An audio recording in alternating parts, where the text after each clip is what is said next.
जिसे सीधा कहते हैं या फिर प्रत्यक्ष।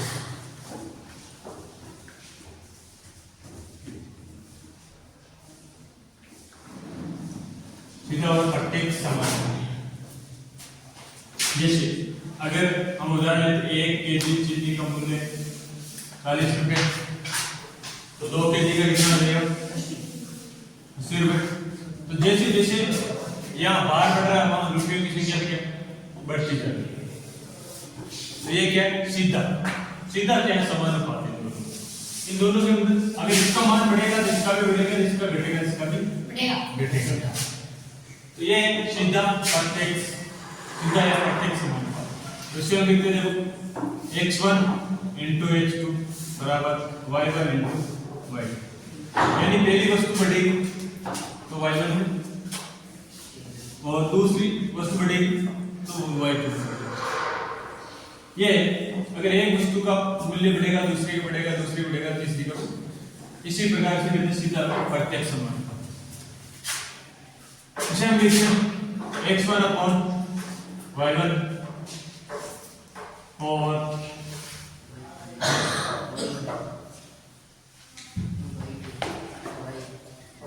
x1 x2 और y1 y2 ये होता है।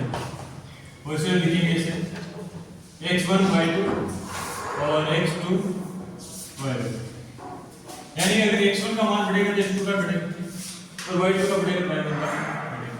ये है सीधा प्रत्यक्ष समानुपात। इसके अलावा आता है दूसरा आपके पास प्रतिलोम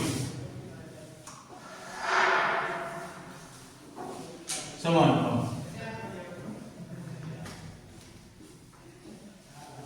अगर हम इसकी एक उदाहरण दे सकते हैं, जैसे दूरी 4 बार होता है आपके पास दूरी बटा समय। देखो अगर समय बढ़ेगा तो दूरी का मान, यानी समय बढ़ेगा तो चाल का मान क्या होगा कम होगा। और अगर समय कम होगा तो चाल का मान बढ़ेगा। तो इन दोनों में एक दूसरे के विपरीत है। कैसे भाई, अगर हम जितनी दूरी तय करें दूरी निश्चित रहेगी, और दूरी निश्चित दूरी में अगर ज्यादा समय लेंगे तो चाल क्या हो जाएगी कम होगा, और कम समय लेंगे चाल क्या बढ़ेगा। तो एक बढ़ रहा है और एक घट रहा है। अगर ये मान बढ़ेगा तो ये घटेगा, और अगर ये बढ़ेगा तो ये। इन दोनों में क्या है अनुक्रमानुपात समान, यानी एक समानुपाती 1/5। इसे हम लिखेंगे x1 upon y1 और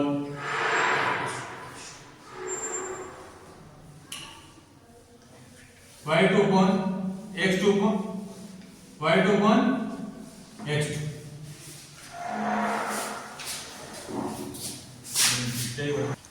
x1 upon x2 और y2 upon y2। एक और x2 y2 बराबर x1 y2। अगर x1 का मान बढ़ेगा तो x2 का कम होगा, और अगर x2 का कम होगा तो x1 का मान बढ़ेगा, यानी और y2 कम होगा तो y1 का बढ़ेगा, और y1 का बढ़ेगा तो x1 का y1 का कम। ये एक दूसरे के अनुक्रम होगा। तो ये प्रतिलोम अनुपात है और ये सीधा प्रत्यक्ष। 11.1 प्रश्नावली पहला क्वेश्चन है, यानी रेलवे स्टेशन के पार्किंग है, उसमें गाड़ी के क्या है ये रेशो, यानी अगर 4 घंटा रुकेगी तो 60 रुपये, 8 घंटा 100 रुपये, 12 घंटा 140 और 24 घंटा 180। तो ये प्रत्यक्ष अनुपात है। जो 4 घंटा में 60 तो 8 घंटे में कितना होना चाहिए दुगना, समय दुगना हो रहा है, इसका भी कितना होना चाहिए दुगना होना चाहिए, यानी 120। अगर ये कितना हो रहा है पहले का 2 3 तो इसका भी कितना ठीक है, ये 3 गुना होना चाहिए, ये भी 3 गुना 180 होना चाहिए। ये कितना है 4 गुना, तो इसमें इसका भी 4 गुना होना चाहिए, कितना 240। तो ये क्या प्रत्यक्ष अनुपात नहीं, प्रत्यक्ष अनुपात नहीं।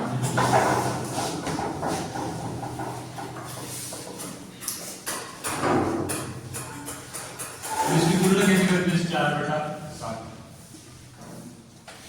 तो 8/100 दोनों अनुपात के समान। फिर 12/140 और 24/180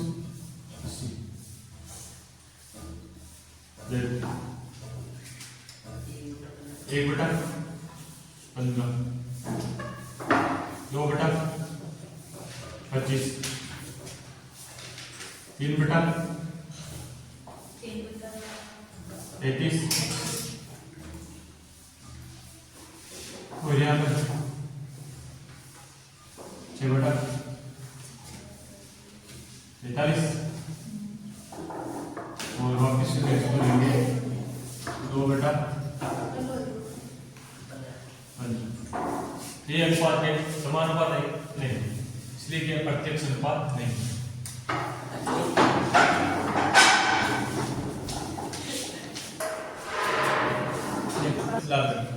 हमें ये निकालने के लिए 4 भाग इसका लाल रखेगा, तो उसमें मूल मिश्रण का कितना भाग, तो देखो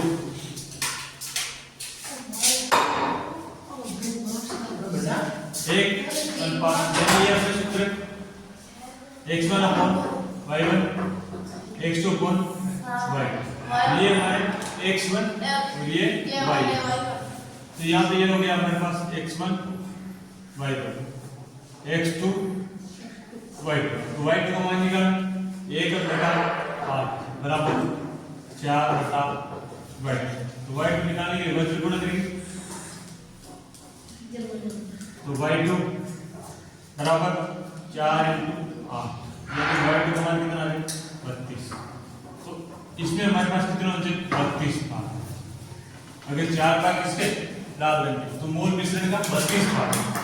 इधर किसी प्रकार ये हमारे लिए वापस बन जाएगा, ये x1/y1 और x2/y2 4/32 बराबर ये x1/y1, ये क्या है x2 7 या y2, 4 × y2 बराबर 7/32, 4 × y2 यानी 7 × 32, तो y2 बराबर 7 × 32/4, y2 बराबर 4 7 × 8, तो y2 बराबर 7/56। इसी प्रकार हम इसके लिए ये भी ले सकते हैं, इससे भी हम कर सकते हैं, ये परमानेंट भी यहाँ से हम कर सकते हैं।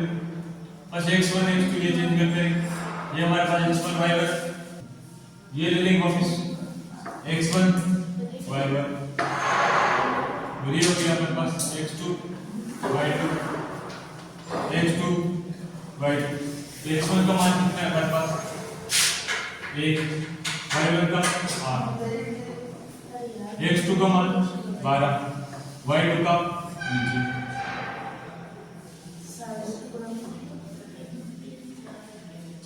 गुणा करेंगे, तो y2 बराबर 12 चिन्ह कितना अंत चिन्ह। एक इसी प्रकार इसका देखो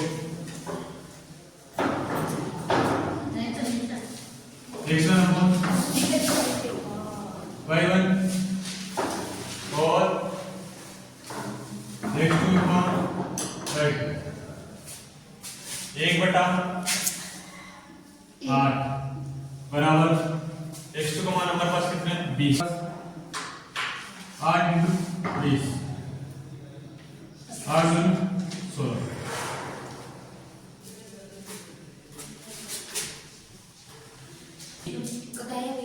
देखो लाल विचित्र पर मूल मिश्रण की आवश्यकता है, तो मूल मिश्रण का 1800 ml है, तो लाल रंग का भाग इसलिए माना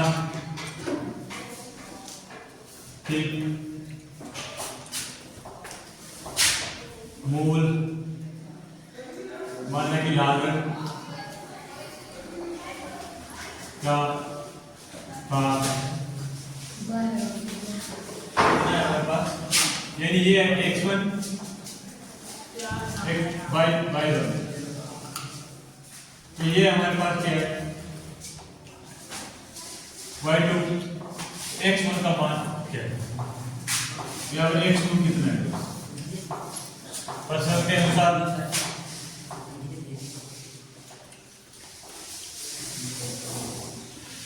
x1 upon x2 y2 upon y1 upon y2 एक बटा 75 ml बराबर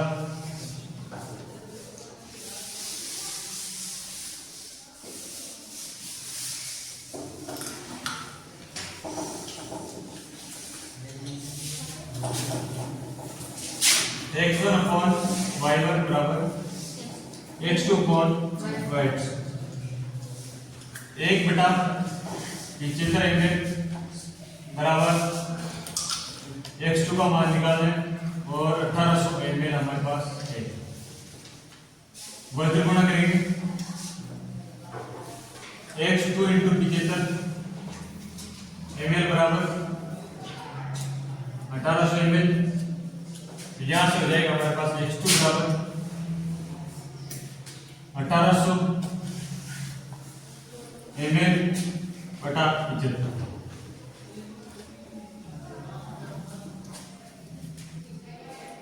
x2 बराबर हमारे पास आ जाएगा 75,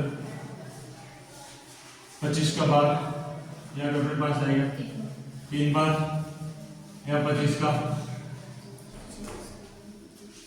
25 के 25 25 को 50 25 150 ना हमारे पास बचेगा 30 0 25 7 बार जाएगा 25 आते 175 502 बार, ये आएगा 72 बटा 3 x2 बराबर आ जाएगा 3 एकम 3 3 दूनी 6 और 24 का लाल के कितना पास होता है 24 अतः 1800 ml के लिए लाल रंग का 24 बार होना चाहिए।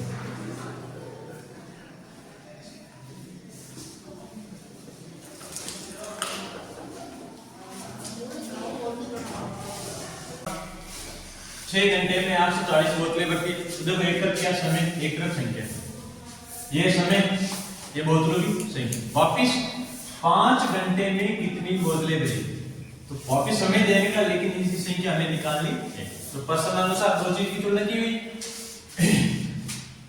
प्रश्नानुसार पहला समय मान लेंगे x1, दूसरी बार जो समय दे देगा वो x2, पहली बार जो संख्या दे देगी y1, और जो दूसरी बार निकालनी है वो y2, यानी कि y2 भी क्या करना है याद करना, ठीक है। प्रश्नानुसार का सूत्र देखो, जो दे रखा है वो लिख देते हैं, क्वेश्चन 6 y1 बराबर 840, x2 बराबर 5 घंटे,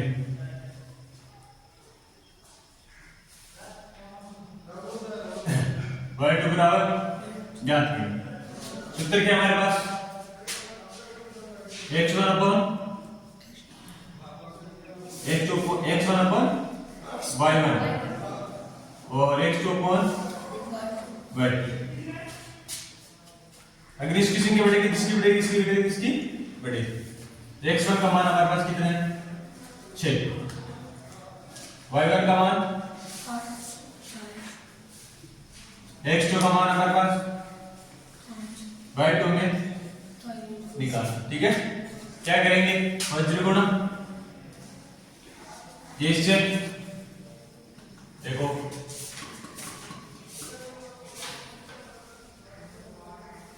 6 इंटू y2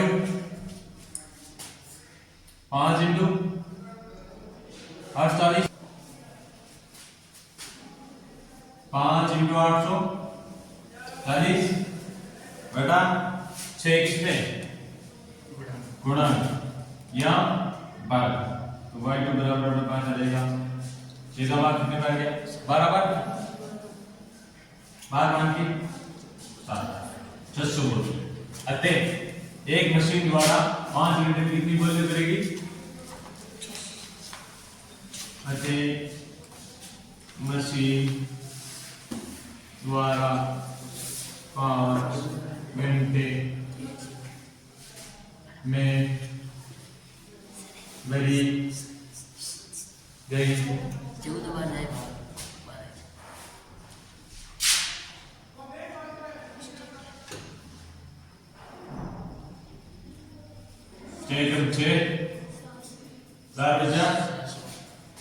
दो 6 चौका 24 14 54 70 यानी 700 आ जाएगी। 5 घंटे में भरी गई बोतलों की संख्या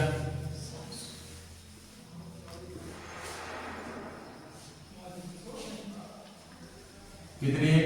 700।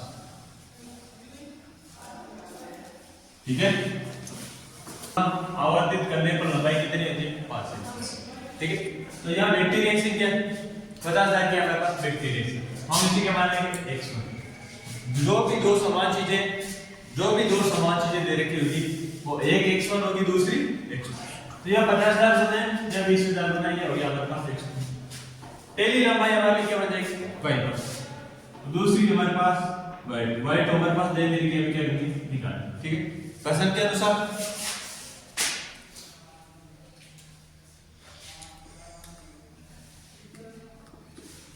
परसेंट के अनुसार कितना? 50। ठीक है, x2 का मान हमारे पास कितना है? 20,000। इसी प्रकार y1 का मान कितना है? 5 सेंटीमीटर। y2 बराबर कितना है? 11 सेंटीमीटर। तो देखो सूत्र क्या कहता है हमारे पास? x1 upon y1 x2 upon y2। जो मान दे रखा है x1 का मान हमारे पास कितना है? 50,000। y1 5, x2 20,000 और y2 में सेम वही प्रोसेस है, वज्र गुणा करेंगे। वज्र गुणा करने पर y2 इंटू 50,000 बराबर 5 इंटू 20,000। तो y2 बराबर हो जाएगा अपने पास 20,000 इंटू 5 बराबर 50,000 का भाग दे देंगे। देखो 4 जीरो से 4 जीरो कैंसिल, 5 से 5। तो y2 का मान कितना आ जाएगा? 2 से सेमी में आ जाएगा। होते लास्ट में क्या है? ये लाइन यानी कि हम कितना अरे 20,000 गुना आवर्धित करने पर 2 सेंटीमीटर लंबाई बढ़ती।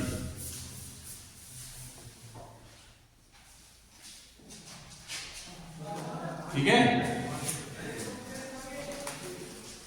टूल की लंबाई यानी ज्यादा जितनी होता है उसमें वो आपने चीज देखा होगा पहले, जो इसमें हवा से जा करती थी, उसका सबसे जो ऊपर होता है इससे मंदा वाला वो मजबूत, उसकी लंबाई मॉडल के अंदर कितनी बताइए? 9 सेंटीमीटर, जबकि वास्तविक में कितनी? 12। तो जब यहाँ पर मॉडल और वास्तविक की क्या करेंगे? तुलना कर रहे हैं, यानी एक तरफ मॉडल की और एक वास्तविक, दोनों की करें तुलना करें। तो ये हमारे पास कितना है, ये हमारे पास जहाज के मॉडल में बुस्तुल की लंबाई कितनी है, देखिए इसमें मानते हैं x बन, ठीक है। और ये क्या है हमारे पास y, ठीक है। तो जहाज ये मॉडल, तो ये हमारे पास जो है जहाज की वापस क्या है, जहाज की लंबाई, ये देखो वास्तविक जहाज की लंबाई, तो ये हमारे लिए क्या हो गया y2, क्या हो गया y2, क्योंकि दोनों वास्तविक है y1 y2 और ये दोनों के मॉडल, तो हमें यही तुलना करनी है। तो ये क्या हो गया हमारे पास x, तो हमें x को निकाला प्रश्न के अनुसार।